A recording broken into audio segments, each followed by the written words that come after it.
อนนี้ข่อยกำลังสิเดินทางไปตาดซึ่งตั้งอยู่บ้านดานซีเมืองนาไซทองถ้าชื่อบ้านบ่ผิดได้ซึ่งมันโมเมนตาดใหญ่ดอกเป็นตาดน้อยๆแต่มันก็มีความงามมีความเป็นเอกลักษณ์ของมัน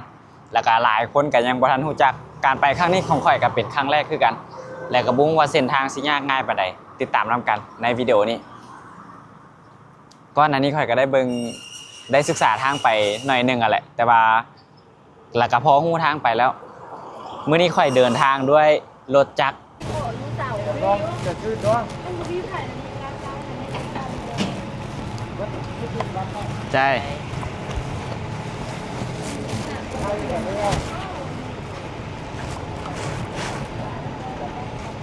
ไปสอนอยากพนักงานไปก็ต้องเก็บไว้นะไม่อยากต้องเสื้อเนาะ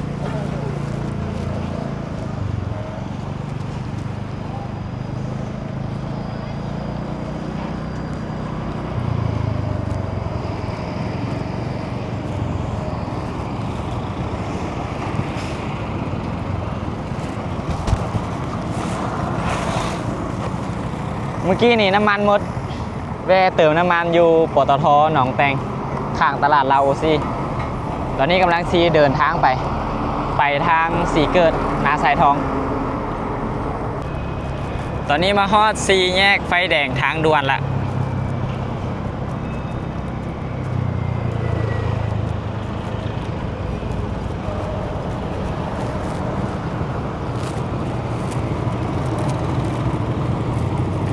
ข่อยมาแต่ทางหนองเหนี่ยวต้องขี่ไปซื้อถ้าจะมาแต่ทางโด่งๆเป็นเลี้ยวขวา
ตอนนี้ค่อยมาฮอดทางเข้าตาดหัวเสือละอยู่หน้าตาดมันจะมีป้ายตัวนี้เด้อสวนบรรดาเผาเข้าหอมตัวนี้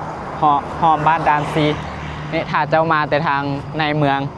สีสังเกตเห็น ป้ายตัวนี้อยู่เบื้องซ้ายมือก็เลี้ยวเข้ามาเลยนะบัดนี้เขาสิเดินทางไปต่อบุ้งว่าทางในสีเปื้อนหรือว่าสีดีสำหรับไปลุยเลย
เจ้าขี่มาระยะหนึ่งแล้วเจ้าสิเห็นส่วนบรรดาเผ่าแมนกายส่วนตัวนี้ไปเด้อ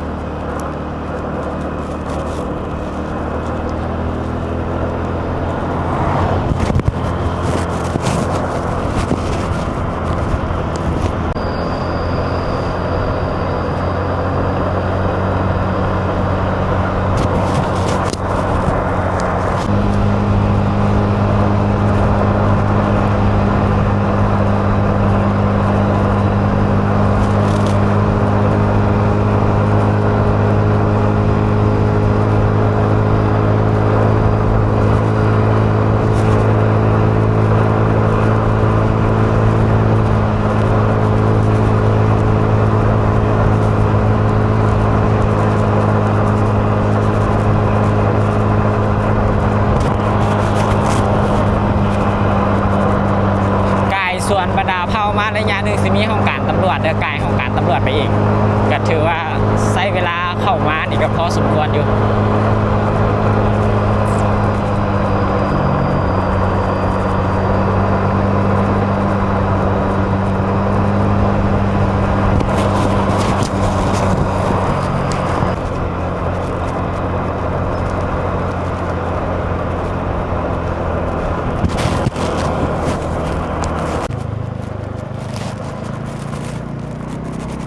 ตอนนี้ค่อยขี่มาสุดทางปู่อย่างละวันนี้จะเป็นทางแดงไปเด้อวันนี้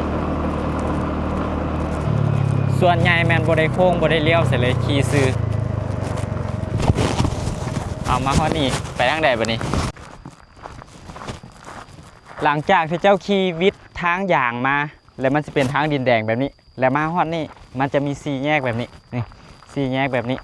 ให้เจ้าเลี้ยวขวาไปตามทางนี้เด้อมื้อนี้พวกข่อยมากันอยู่3คนมา2คัน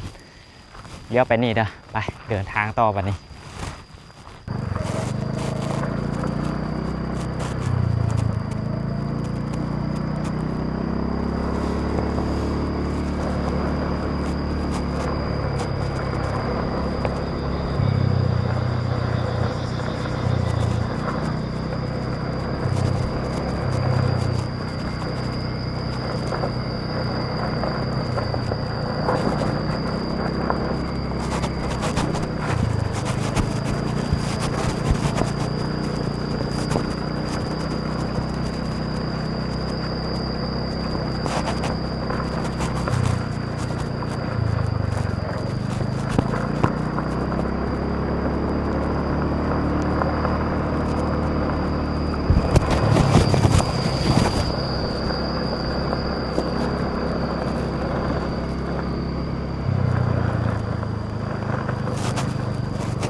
มาฮอดนี่มี3แยกแต่ว่า3แยกตัวนี้มันทางหนึ่งมันจะตันให้เลี้ยวซ้ายเด้อ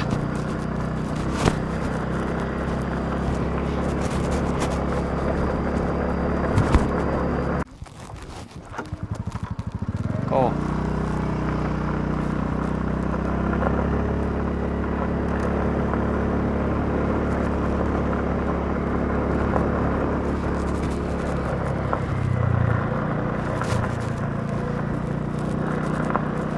อยู่นี่หันทางม้านี่จะเป็นทางดินแดงแบบนี้เด้อ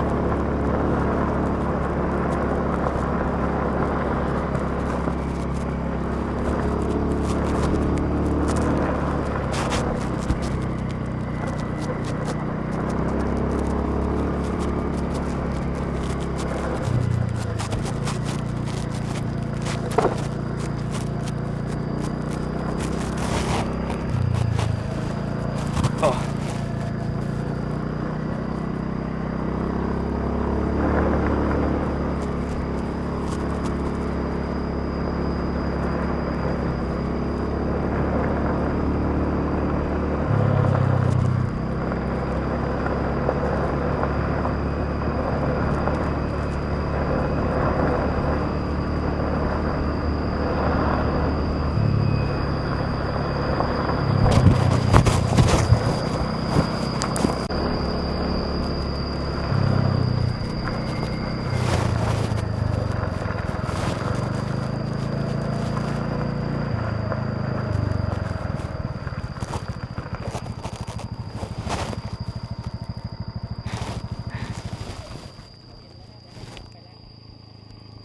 ยังไงโลเคชั่นเบิร์ดล่ะ ไปซื้อที่แมน โลเคชั่นเบิร์ดล่ะ แมนอันนี้มันไปสวนไม้เกษนา อืม ซื้อ มาฮอด3แยกตัวนี้ แม่นให้ขี่ไปซื้อเด้อมันจะมีป้ายสวนไม้เกษนาเฮาขี่ไปซื้อเด้อ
ขี่ไปก่อนรถ ถ่ายรูปสิ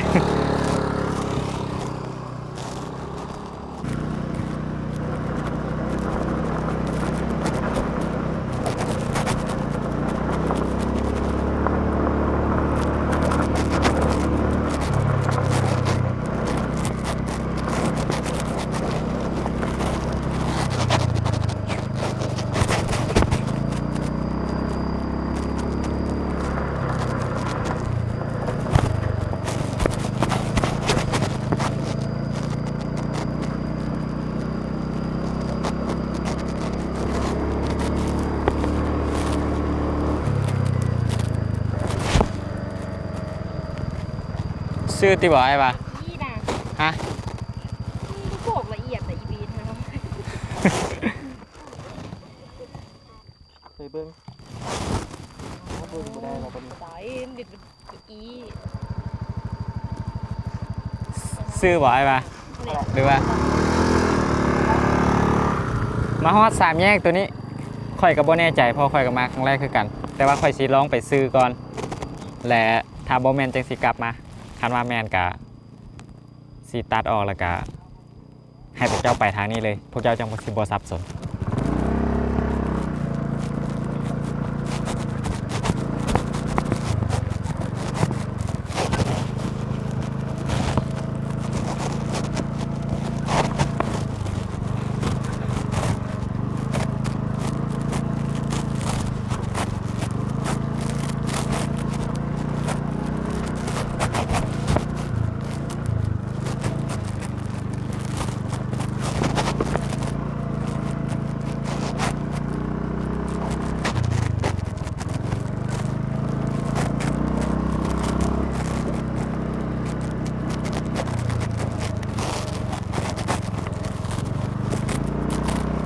ทางช่วงนี้มันอยากเป็นขี่ซ้ายหน่อยนึงแล้วมันมืน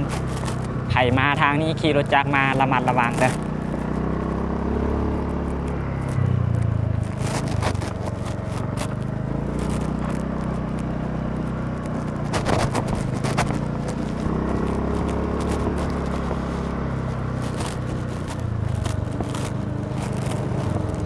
ต้องออกรถใหม่แล้วพิง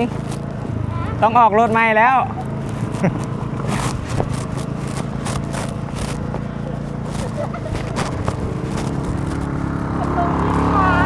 สกูปปี้สู้บ่ไหวแล้วต้องซอนเตสอย่างเดียว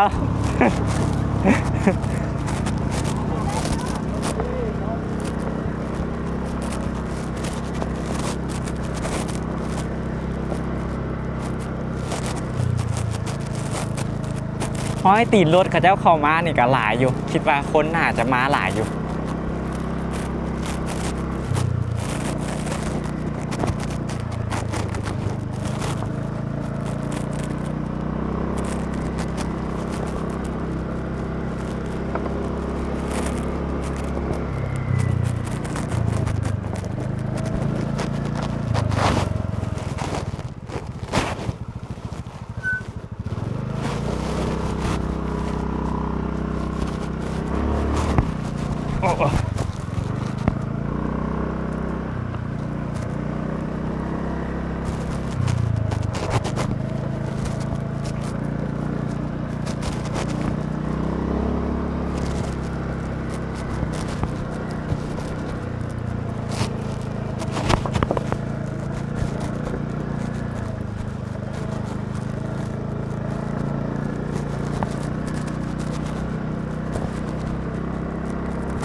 ตอนนี้พวกใครเข้ามาเลิกเรื่อยๆละ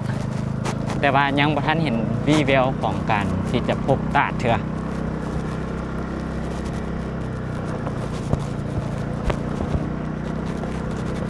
ก็ยังดำเนินการเดินหน้าไปเรื่อยๆ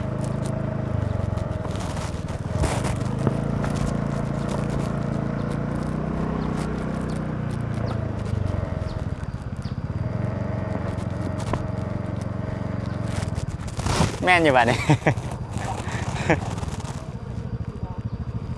เขาว่าพื้น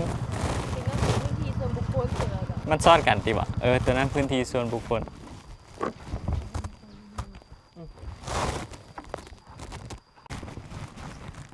ตอนนี้พวกข่อยมาฮอด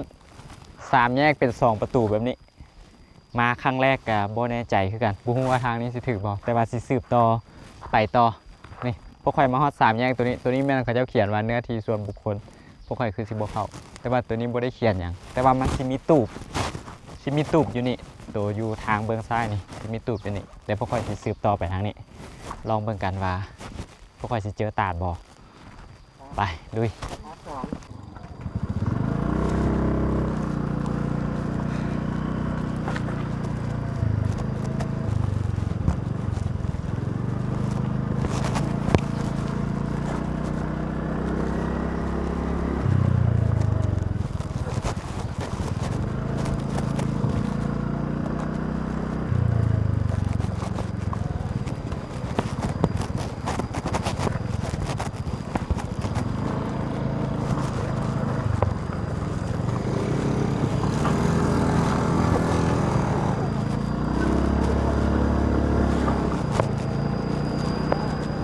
างมาเมื่อกี้ค่อนข้างย่างหน่อยหนึงจะเป็นหิน มันจะเป็นเนินขึ้นแบบนี้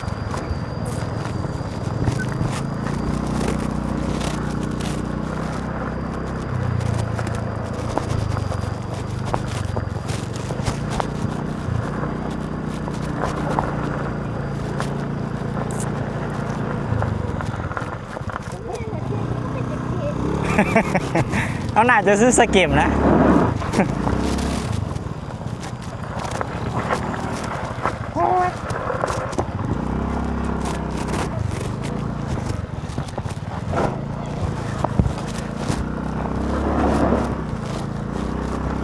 ทางบนนี่อยากกว่าสันหน่อยหนึง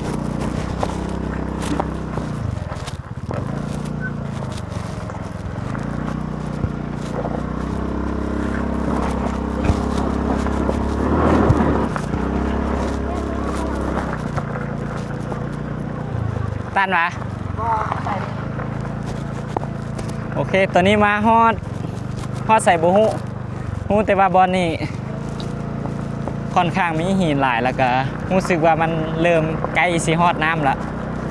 แต่ก็ยังเดินหน้าไปต่อ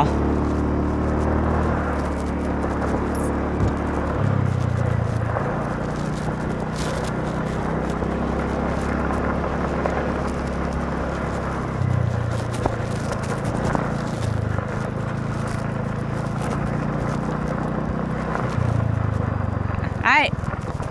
ตัดหัวเสือไปทางนี้บ่ ได้แล้ว ไกลแล้ว มันจะมีป้ายบักใหญ่ดอกพูน อยู่บนป้ายเกียรติสนานวะส่วนเกียรติ ส่วนมีป้ายเพิ่งเทิงบักใหญ่นะมีรักไฟฟ้านะ โอ้ ทุกกำนั้นมีทางไฟลงไปในใต้ของเสือรถมาไก่แล้ว โอ้เบื้องซ้าย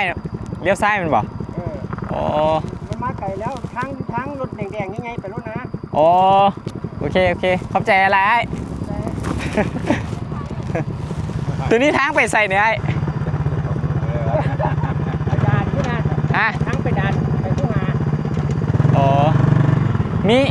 มีตาดอีกว่ะอยู่นี่กะ พอพวกนี้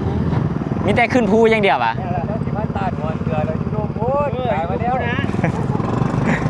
บนป้ายเกียรติสนานบ่ไอ้บนป้ายส่วนเกียรติสนานบ่ ขี่น้ำก้นเอาพด โอเคเดี๋ยวขี่น้ำก้นแล้วขอบใจอะไร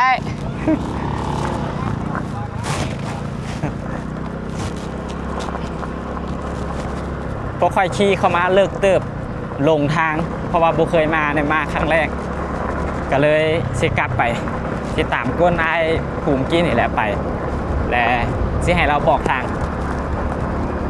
แล้วว่าไก่มาไก่เติบแล้วว่า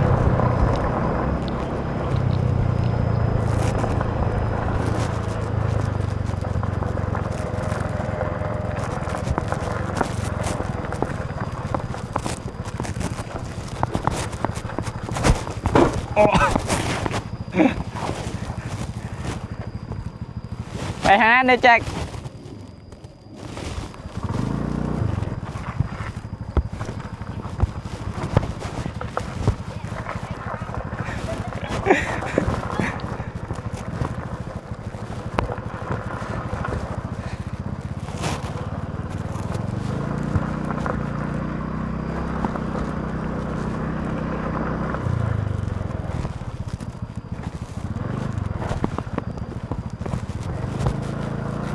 ตอนนี้กำลังขี่รถกลับออกไปทางเก่ากำลังกลับคืนไปตอนนี้ เพราะว่าไก่มาไก่เติบแล้ว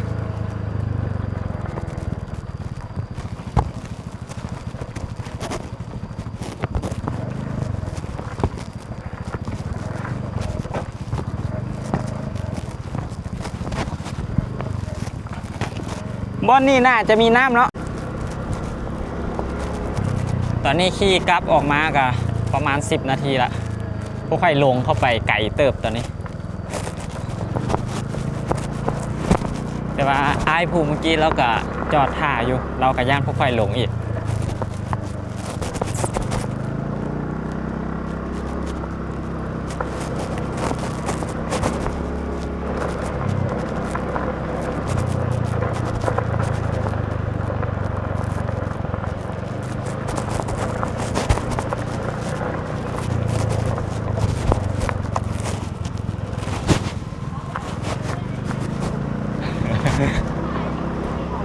แล้วท่าเขาอยู่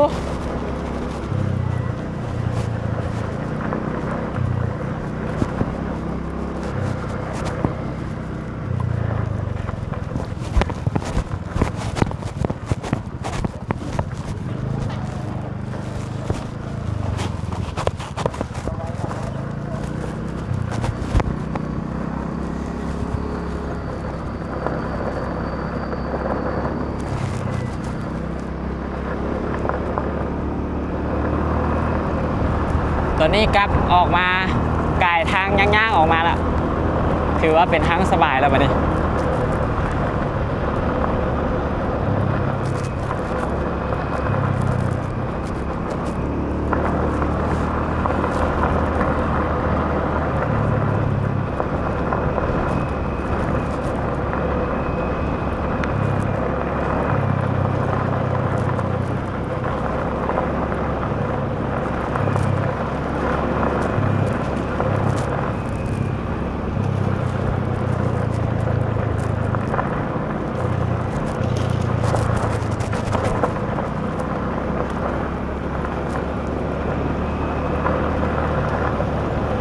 ตอนนี้ขี่ตามรางอ้ายเราไปตอนนี้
ทางนี้ไว้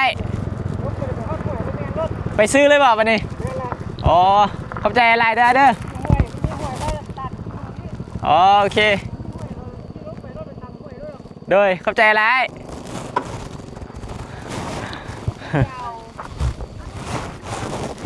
เมื่อกี้พวกข่อยลงทางขี่ไปทางซื้อเพื่อนไปไกลเติบประมาณ20 นาทีไปแหละพวกข่อยขี่เข้าไปวันนี้มาฮอดนี่ที่จริงทางมันต้องลงไปทางนี้เลี้ยวซ้ายนี่ ถ้าว่าไผขี่รถมาฮอดจุดนี้มันจะมี3แยกแล้วมันจะมีป้ายเขียนว่าสวนไม้เกษณาแม่นให้เจ้าเลี้ยวซ้ายเด้อถ้าว่าไปซื้อนี่แม่นเจ้าหลงทางแล้วให้เจ้าเลี้ยวซ้ายลงเข้าไปทางนี้ไปบัดนี้เดินทางต่อเลย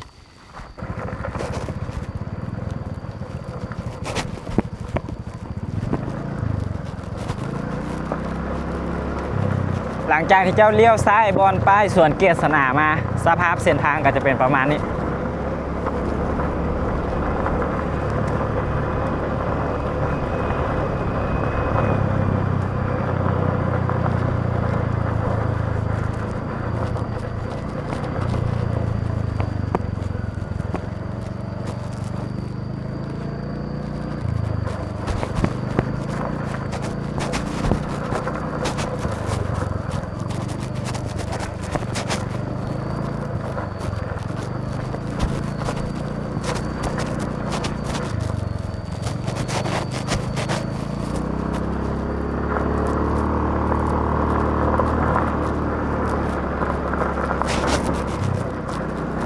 ถ้าว่าผู้ใดจะเอารถใหญ่มาแม่นแนะนำให้เป็นโฟวินหรือพวกออฟโรดเด้อรถเก่งแล้วก็รถกระบะที่บ่มีโฟวินให้แม่นบ่แนะนำเลย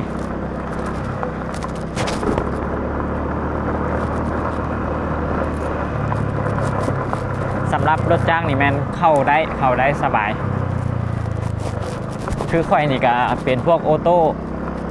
พวกข่อยมาแม่นออโต้หมดรถจักรหมดขี่เข้ามาระยะหนึ่งแม่นเจ้าสิเจอ3แยกตัวนี้3แยกตัวนี้จะมีรถจกอยู่นี่แม่นให้เลี้ยวซ้ายเด้อกับบ่แม่น3แยกหรอกมันสิมีขี่มาระยะหนึ่งเส้น สิเห็นเฮือนแล้วก็เห็นรถจกอยู่เบื้องขวามือแล้วก็ทางไปมันก็สิผ่านหน้ารถจกนี่ไปก็ไปต่อเลยบัดนี้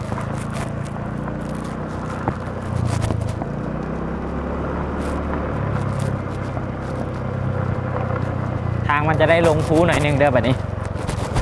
หลังจากที่กายรถจกมาเลยทางมันจะได้ลงภูหน่อยหนึง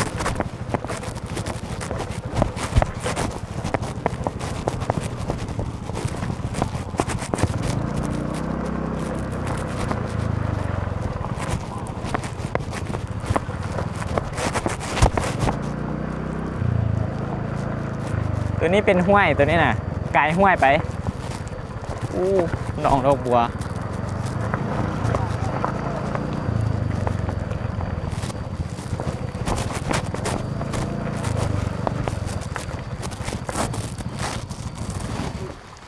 หลังจากที่เจ้าไก่ขี่ไก่รถจกมาหน่อยนึงมันสิลงภูมาแล้วสิเจอห้วยแบบนี้เลยนี่เจอห้วยแบบนี้คันมาแบบนี้แม่นแสดงว่าเจ้ามาถึงทางละตัวนี้ไม่แน่ใจว่าเป็นห้วยหรือเป็นหนองวะเขาคือกอกั้นยังสิวะเฮ็ดฝ่ายวะเฮ็ดบอลเก็บน้ำวะ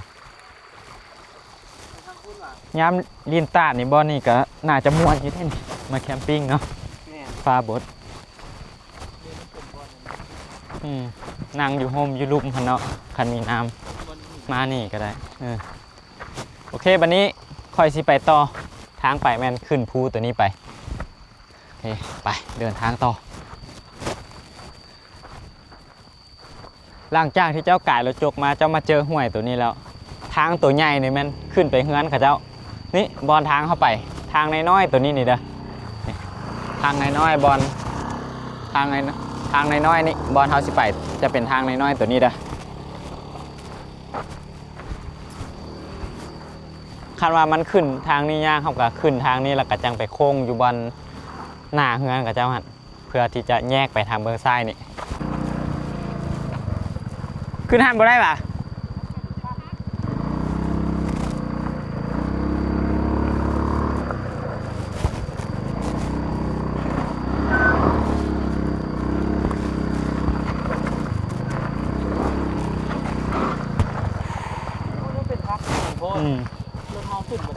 ขี่ขึ้นภูมานี่แหละทางใหญ่นี่มันเข้าเฮือนเขานี่เขาโค้งทางน้อยตัวนี้นี่จ้ะไปโค้งซ้ายนี่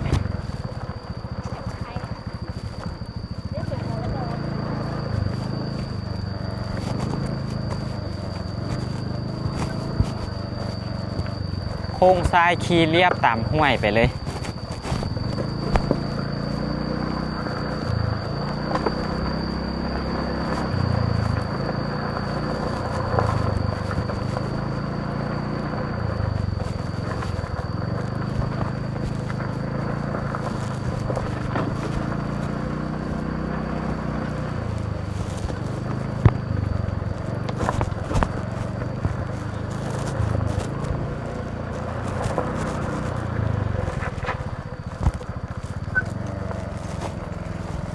แม่นอยู่อ่ะนี่แม่นอยู่อ่ะต้องได้ย่างที่มาฮอนนี่เบิดแล้วทางไปนี่ย่างไปนี่ได้จอดรถอยู่นี่ได้นี่บ่ได้เอาโซ่มาแล้ว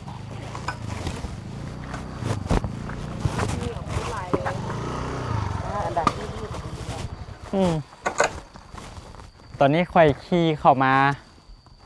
จนสุดทางที่รถสามารถไปได้ละค่อยแนะนำให้เป็นรถจักรดีกว่าเพราะมันจะได้ขี่เข้ามาฮอดบอลจอดรถทางในพี่เลยแล้วก็จอดรถไว้บริเวณนี้มันจะเป็นก้อนหินแบบนี้จอดรถไว้นี่แล้วมันจะมีทางยางอยู่หันไปต่อฉะนั้นแนะนำเป็นรถจักรถ้าว่ารถใหญ่แม่นแนะนำให้เป็นพวกยกสูงหรือว่าพวกออฟโรดแล้วก็พวก 4x4ธรรมดาแม่นบ่แนะนำรถเก่งบุควรเอามาเลยตอนนี้พวกค่อยต้องย่างไปต่อตอนนี้ต้องได้จอดเป็นแม่นนี่เด้ทางลง ล็อกแล้วพวกข่อยจอดรถปลาไว้นี่แหละแต่ทางลงมันสิอยู่นี่พวกข่อยต้องได้ย่างไปต่อไปเลย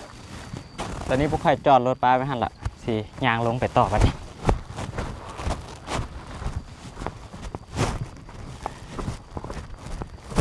ทางลงก็จะประมาณนี้เลย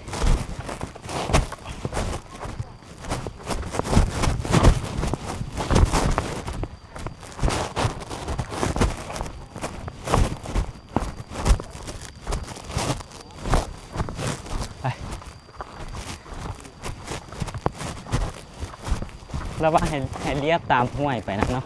ตอนอ้ายพันวาวนะก็ขั้นมันหันลึกแบบนี้ก็น่าจะมี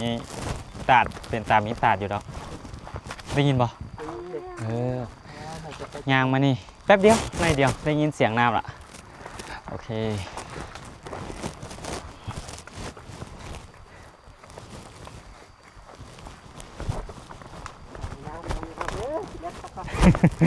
นี่บ่น้ำอยู่เทิงยังย้อยปอกๆเลย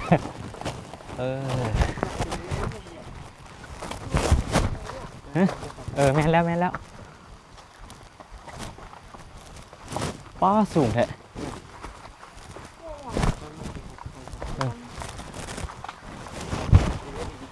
แม่นพอย่างพี่มื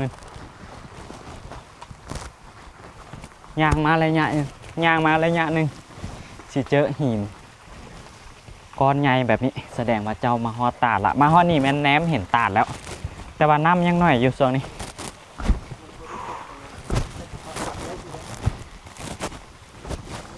เห็นปะมันจะเจอก้อนหินใหญ่แบบนี้ค่อนข้างงามอยู่เลยทางลงไปหาตาดนี่มันอยากเลิกหน่อยนึงเด้อมันอยากสันหน่อยนึงระมัดระวังเด้อมาฮอดนี่ทางเทิงนี่จะเป็นก้อนหินใหญ่ขนาดเลย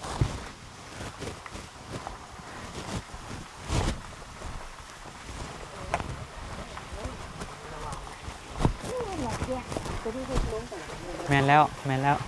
ฟอย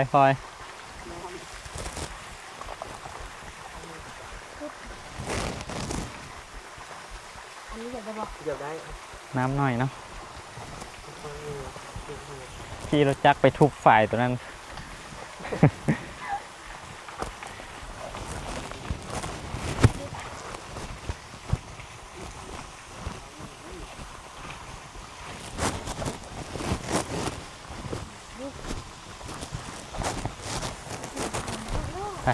ไม่เนียนแล้วนี่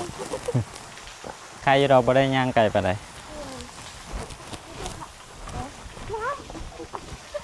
บ่มีเลยระวังมือ พยายามดู เอาเครื่องมาแคมปิ้งได้อยู่จำนี่นะพูดทำนางฟ้านั่งก็ได้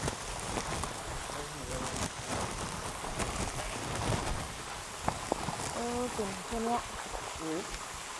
ฝุ่นตก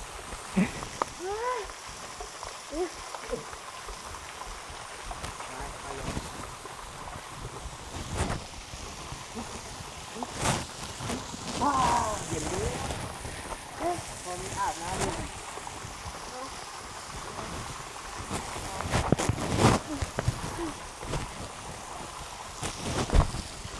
ไปข้ามไปฟ้า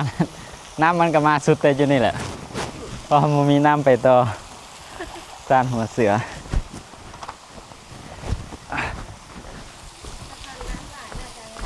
แม่นคันน้ำไหลน่างามไหมนี่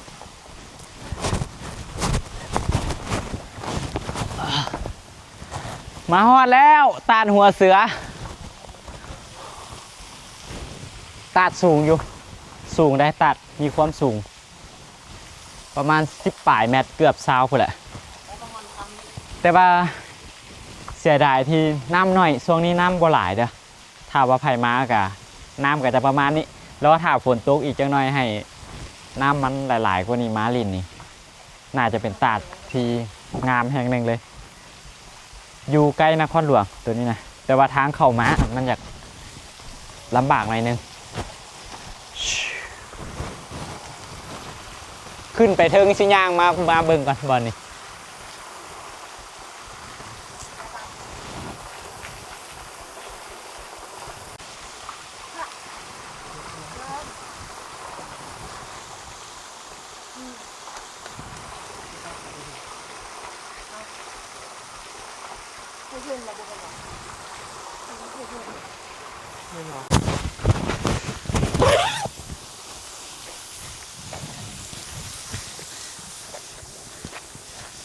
ตอนนี้มาฮอดตาลหัวเสือละเดี๋ยวสิกินข้าวก่อนแต่บรรณาสิพาย่างเบิ่งบรรยากาศอยู่ตาลหัวเสือนี่แหละมันโบใหญ่ปานใดดอก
สิลิ เดี๋ยวจะเป็นจริงจังเชิงงอคุณแม่เวียดแต่ที่ไทยรู้ไหมเดี๋ยวปีกคือจะเว้ยไม่มันยอดจ้า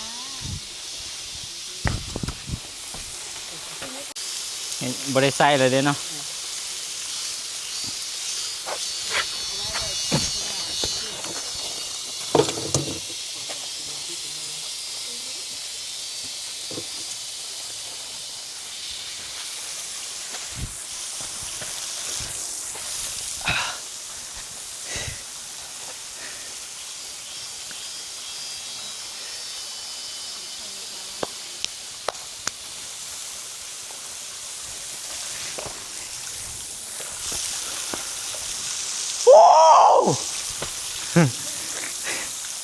น้ำโคตรหลาย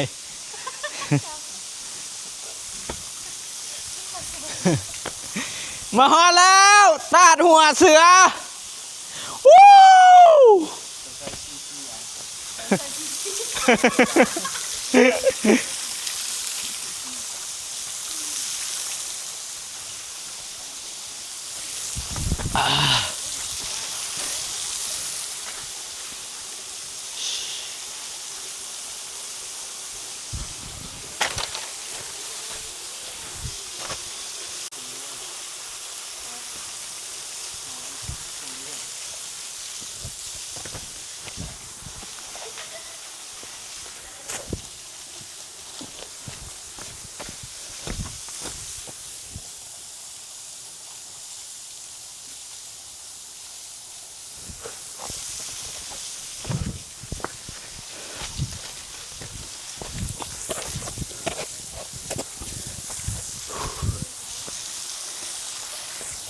อันนี้เอาไม้เหรอเนี่ยโอ้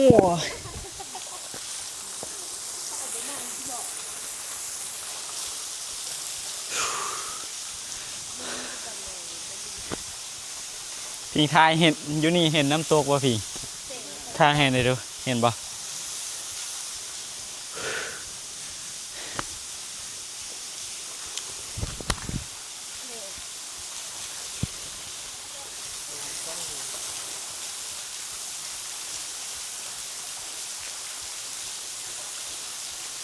เห็นป่ะ สงเลย มันนักมือไปหนึ่ง ยามัน แสงเ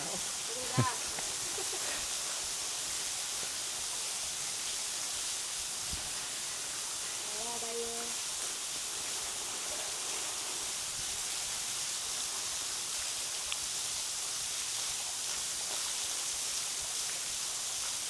โอเคแจ้งมาทายไหมอยู่นี่อลังการอยู่ว่ะล่ะบอเนาะ น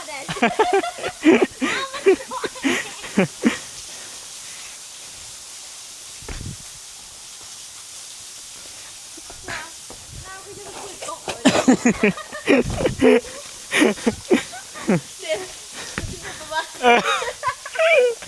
โอ้ เอาอยู่เรื่อง มาได้มาได้น้ำน้อยเพิ่น ท้องมีโมพาท้องดี แม่น หอบหน้าหอบหน้า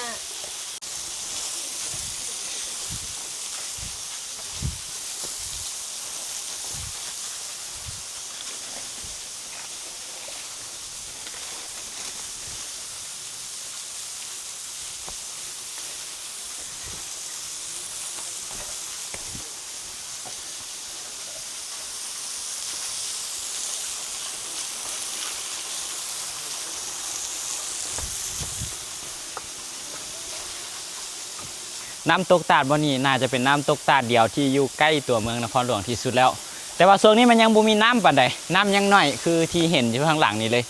น้ำก็จะประมาณนี้ถ้าว่าไผมาช่วงนี้ก็จะได้น้ำประมาณนี้นี่น้ำบ่หลายปานใดอยู่บริเวณอ้อมข้างก็สิเป็นประมาณนี้ก็โดยรวมหันแม่นงามอยู่ แต่ว่าน้ำหลายกว่านี้จะงามกว่านี้หลาย ตัวนี้จะเป็นบริเวณทางหน้าของน้ำตกตาดอยู่ทางหน้านี่มันจะบ่มีน้ำเลย จะมีแต่หินทั้งหมดถ้าว่ามาลินเขาก็สิได้นั่งแคมปิ้งนั่งลินอยู่บริเวณเขตนี้แหละ อีกจังหน่อยฝนตกมาน้ำก็น่าจะหลายกว่านี้แล้วมันก็สิงามกว่านี้น้ำตกตาด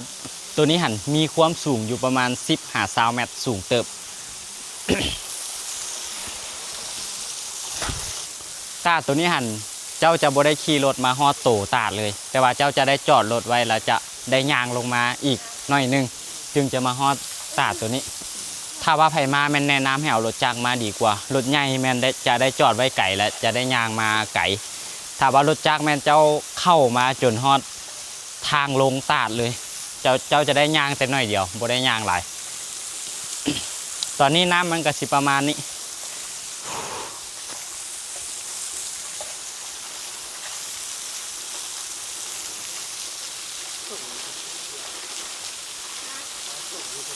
บ่แม่นน้ำตาดมูลบัดตัวนี้นะบ่แม่นเนาะ ฮะ บ่แม่นน้ำตาดมูลบัดตัวนี้ น่าจะบอกเขาเลยอ่านเที่ยวเลย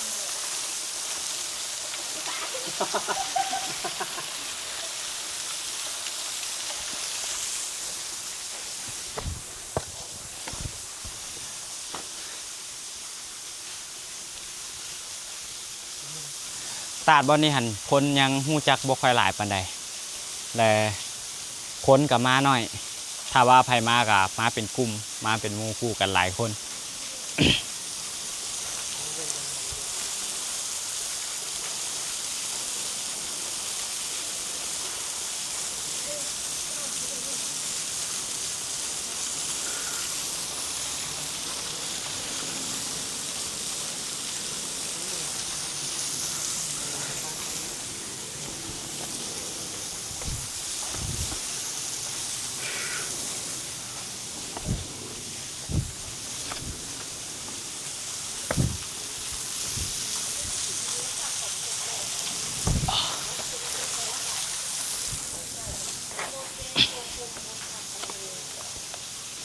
ตอนนี้ข่อยนั่งอยู่กองน้ำตกตาดเลย เดี๋ยวเจ้าน้อยข่อยซีไปลิ่นน้ำอยู่บอนน้ำตกหันถ้าว่าไผจะไปลิ่นก็ระมัดระวังบอนหินอยู่บอนหันมันจากมืนน้ำอยู่นี่หันมันยังน้อยยังลิ่นบ่ได้ แล้วก็น้ำมันเป็นน้ำเก่าน้ำขังแล้วมันอยากเปื้อนจังน้อยฝนมาน้ำมาหลาย มันก็สิไล่น้ำเก่านี่ออกไปจังสามารถลิ่นได้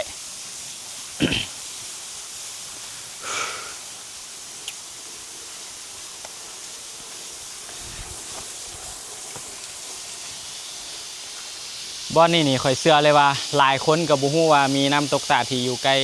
ตัวเมืองนครหลวงใช้เวลาเดินทางมาประมาณ1 ชั่วโมงกับมาฮอดตาดแล้วอยู่บ้านดานซีไก่บ้านนาไซทองมาหน่อยนึงตอนที่น้ำมันหลายๆหันงามได้แต่ว่าข่อยมาช่วงนี้ยังถึกช่วงน้ำหน่อยอยู่เดี๋ยวประมาณเดือน8เดือน9น้ำหลายเดี๋ยวข่อยสิมาอัปเดตอีกวันนึงข่อยก็อยากมาเห็นตอนน้ำไหลคือกันเพราะว่าข่อยมาครั้งนี้เป็นครั้งแรก แล้วก็เลยบ่ค่อยรู้รายละเอียดปานใดต่อไปนี้จับจุดพิเศษได้แล้วก็สิมาตอนน้ำไหลมันก็สิ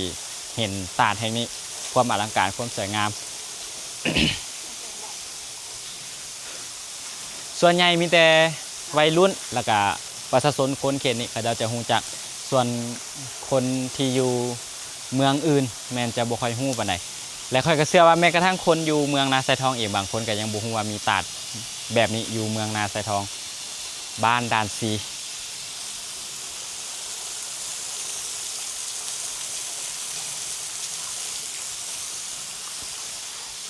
ถ้าว่าน้ำหลายนี่มันสิตกแต่เทิงลงมารวดเดียวกระทบกับหินอยู่ลุมแล้วมันก็สิเป็นสะเก็ดน้ำเป็นละอองน้ำเป็นฟองน้ำขึ้นมันก็สิเบิ่งแบบสวยงามแล้วก็แดดซองมาใส่มันก็สิเป็นสายลุ่งไปเลยเวลาน้ำไหลงาม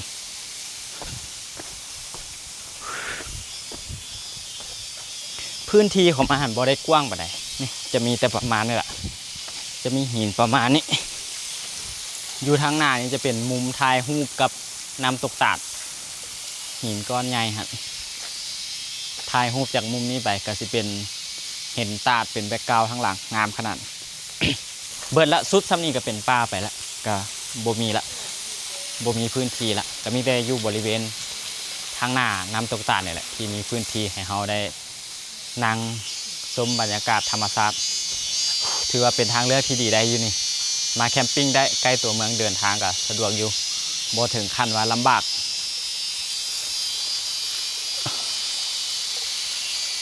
เดี๋ยวเจ้านายขึ้นไปนี่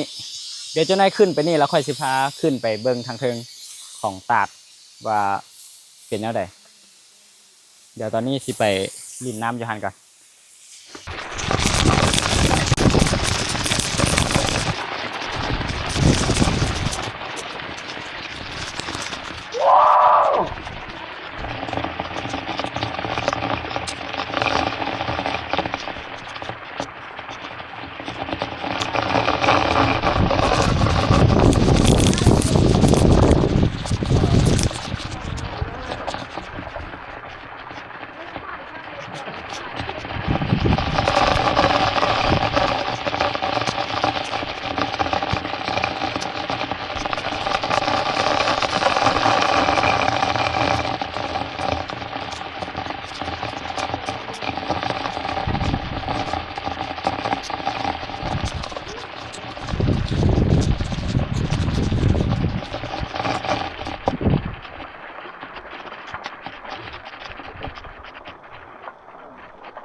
จ้างให้หน่อยดู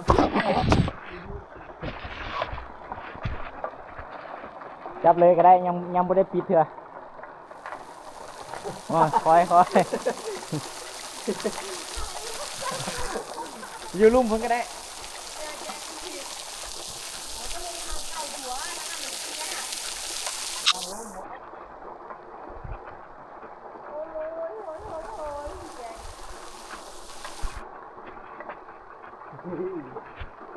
แล้วพี่แลน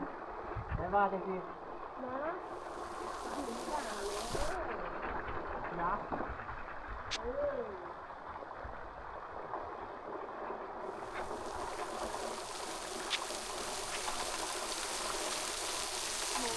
ว่าจะกินแต่รุ่น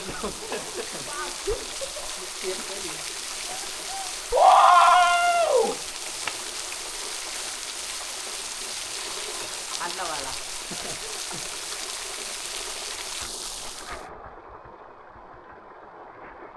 กินได้หู้ไหมนะเห็นอยู่อ่ะมันใช่ปะไม่เป็นไรวะมันทางไหมเดี๋ยวเราจะถ่ายเอาจ้ะ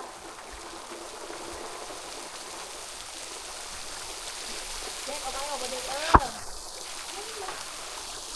แดงน้ำ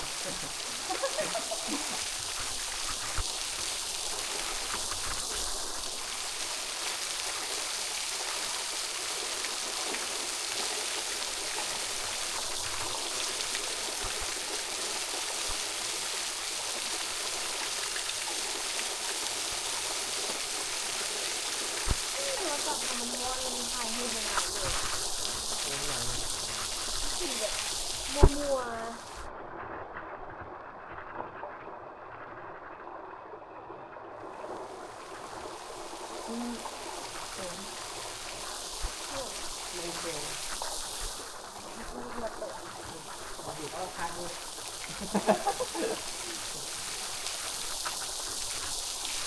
ามันเต็มนะมันจะล็อกลิ้นนะถ้ามันเต็มน้ำเต็มนะ เต็ม โดด เต็ ลิ้ ม น นี่ แน่โอ้ย ลูกโค้งสูงบอกว่ามันไม่เล่นสูง มันจะได้ไอ้คนเรื่องมีความคาดหมาย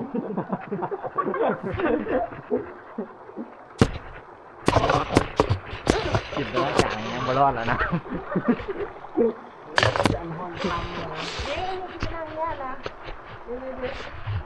จะช้อนทำแบบแจ๊ ต้องถึง ลองเนาะมันจะอาจจะมีนะ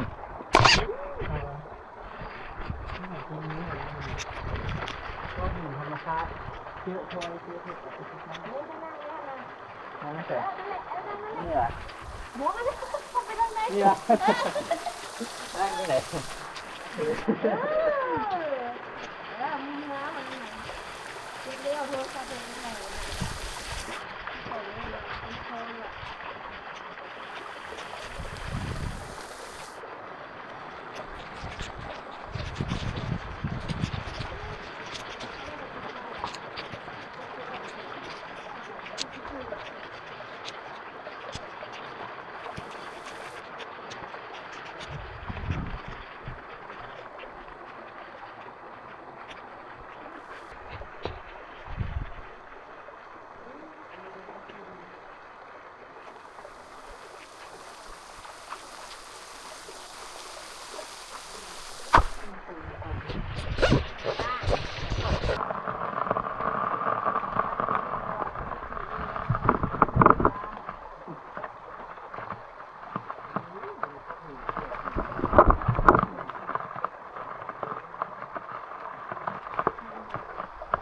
ก็เบื่อ ที่ร้านเนาะ เบื่ออยู่ นี่มันอยู่วันแบบนี้แทนที่ไม่ชอบเป็นชั้นกับพวกเป็นที่หนึ่ง มันรวมตัวมันหันตัว ยังมาแล้ว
เมื่อกี้นี่ค่อย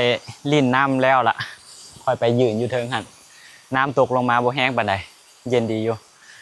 ตอนนี้พวกค่อยเฮ็ดกิจกรรมลิ่นอยู่นี่กันโดนเติบละประมาณชั่วโมงปลายละแล้ววันนี้สิกลับออกไปละเดี๋ยวสิพาขึ้นไปเบิ่งตัวน้ำตกอยู่เทิงพุ่นว่ามันเป็นแนวใดจุดที่น้ำตกลงมานี่ไปกลับบัดนี้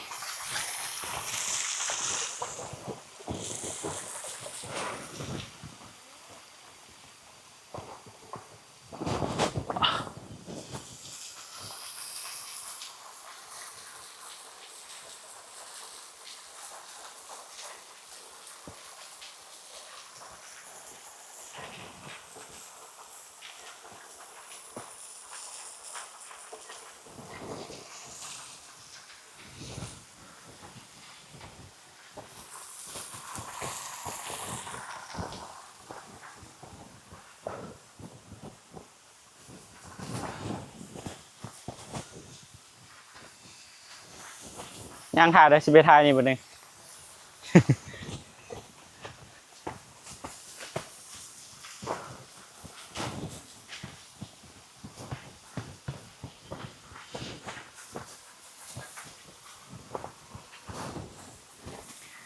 ตัวนี้จะเป็นหินอยู่กล้องน้ำตกนี่น้ำตกตาดจะอยู่หันมันจะมีทางยางมาแบบนี้มันตัวนี้จะเป็นก้อนหินอยู่กล้องน้ำตกเด้อกล้องน้ำตกตาดน้ำตกตาดจะอยู่ลุมหันตัวนี้มันจะเป็นทางยางอ้อมมาแบบนี้มาสุดเพียงแต่สำนี้ทางนี้ก็ตันละจะเป็นปลาเฮายางมาได้ฮอดแต่สำนี้หินก้อนนี้ใหญ่ขนาดเป็นหน้าผาไปเลยจะเป็นประมาณนี้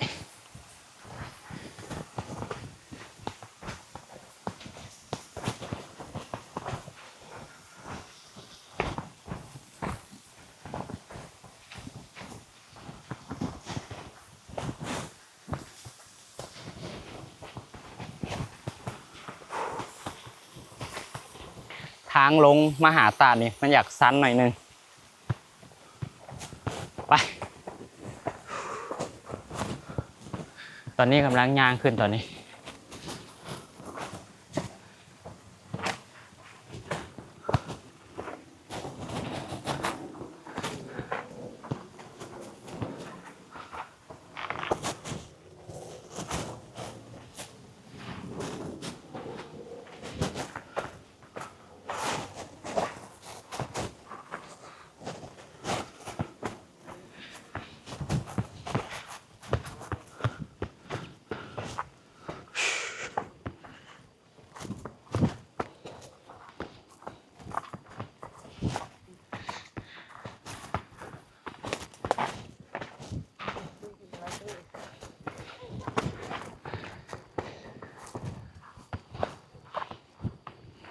ตอนลงมาสบายอยู่เนาะ ตอนขึ้นอยากลงไปอาบน้ำไหม กินเลยก็เปลี่ยนเอง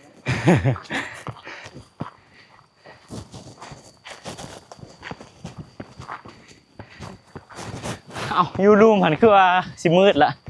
ไม่ขึ้นไม่นี่พัดแดดออกแจ้ง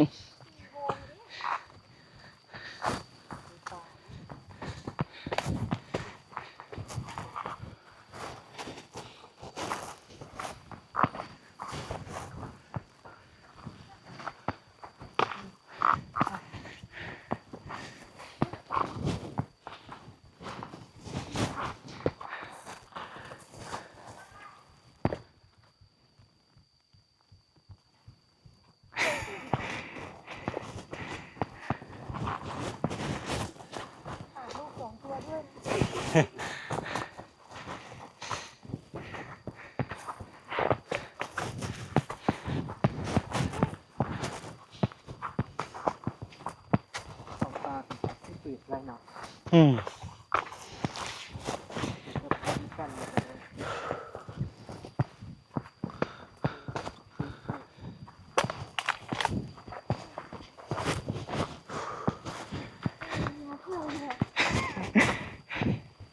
ไปย่างมาเบิ่งตัวนี้ก่อนเอ้าทางไหนวะ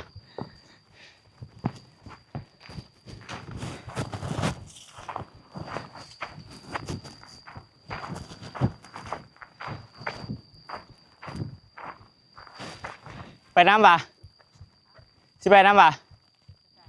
ไปเบิ่งทางเทิงตัดเออเออ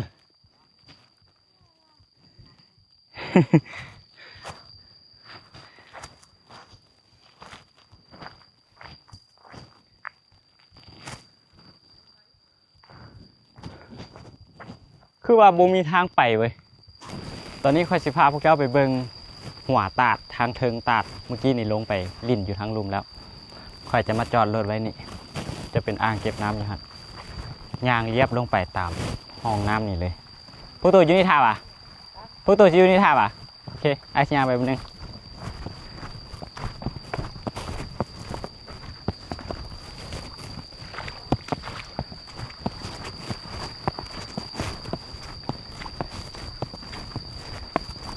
ช่วงนี้มันบ่มีน้ำได้ยางตามคลองน้ำตามห้วยนี่ลงไปเลย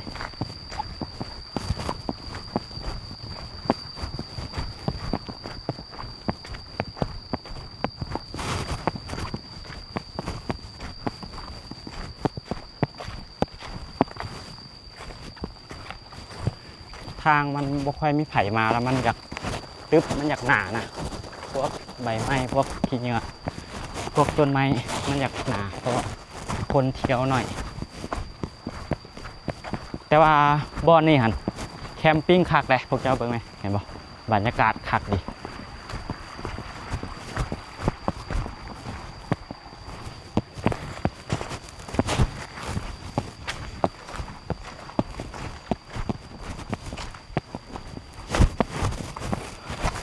ตอนนี้มาฮอดละ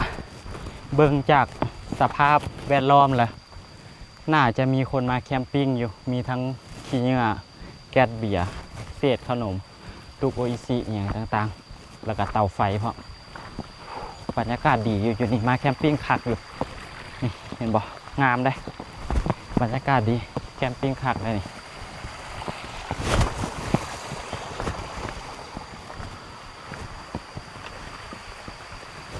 ตัวนี้จะอยู่เทิงหัวตาดละบอนน้ำตกตาดลงไปน้ำมันไหลมีแต่ซ้ำนี่น้ำมันน้อยนี่มันไหลลอดก้อนหินก้อนนี้ไปแล้วก็ลงมาหัดน้ำมันก็ลงไปลุ่มนี่ตัวนี้จะเป็นน้ำตกตาดที่ค่อยลงไปเมื่อกี้ตัวนี้มันอยู่เทิงน้ำตกตาด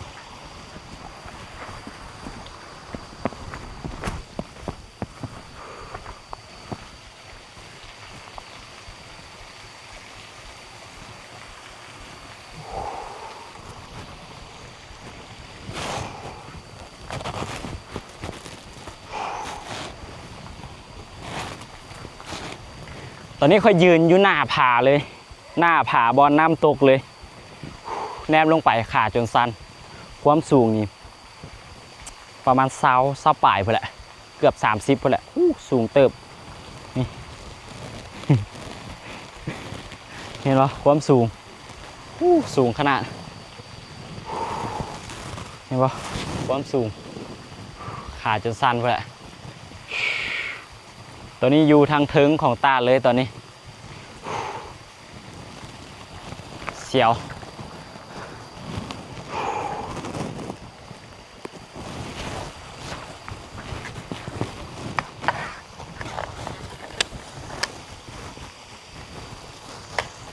คอยเสื้อเลยว่าไผ่มายืนอยู่จุดนี้คอยเสื้อเลยว่าไผ่มายืนอยู่จุดนี้แนมลงไปลุมขาจนสั้นพอแหละความสูงนี่ถ้าตกลงไปเนี่ยบ่อยากจินตนาการเลยบอนนี่ก็ถือว่าเป็นอีกบอนหนึ่งเด้อที่ให้ทั้งความสวยงามแล้วก็ยังคงความเป็นธรรมชาติไว้เป็นอย่างดีเลยเสียแต่อย่างเดียวคือคนมาแล้วเขาเจ้าทิ่มขี้เหงื่อสะทรายบ่เก็บบ่เมียนบ่รักษาความสะอาดสวยกันบอนนี่คอยบอกได้เลยว่ายังเป็นบอนลับที่หลายคนยังบ่ฮู้